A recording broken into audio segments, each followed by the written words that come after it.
All right, first thing I'm going to be talking about is the midpoint formula. To find the middle of 2 points, you do this formula up here. It looks a little bit complicated, but it really isn't. What you have to do is add the x's. So this is x and this is the x. The y is the second number, y and y.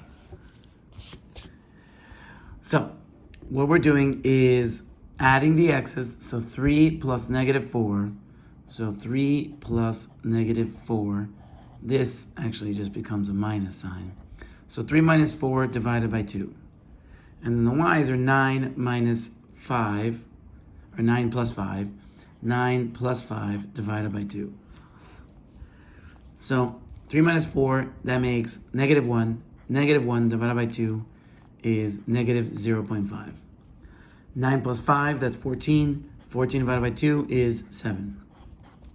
The midpoint of these 2 points is going to be negative 0.57. So the next one we're going to go over is distance formula. Man, I got my hands dirty and now everything's dirty.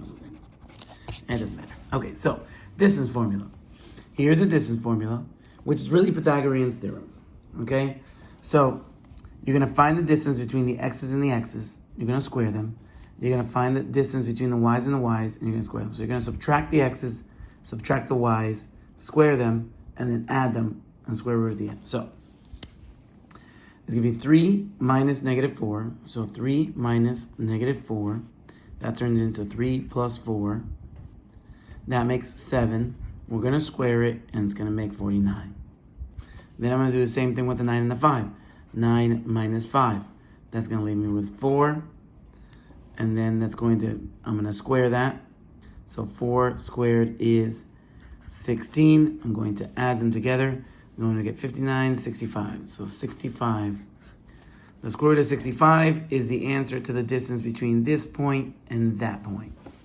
Now there is a shortcut. You can just ask yourself, how far is this number from that number? And then square it. So how far is a 3 from a 4? That's a negative 4. It's 7. So 7 squared is 49.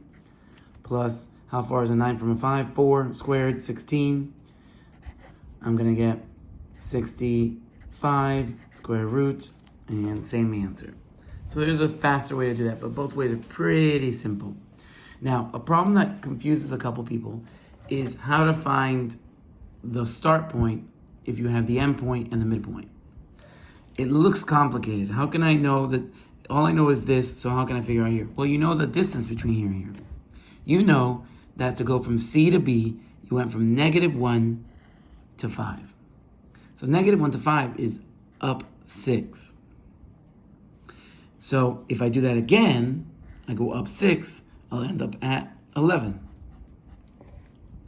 Now, how did a 2 turn into a 3? It went up 1. So this goes up 1 more, it's going to be 4, 11. And that's the correct answer. If you wanted to check, you could add this one and this one divided by 2, or add this one and that one and divide it by 2, and you will get these 2 points. Pretty simple. Those are the 3 things you got to know.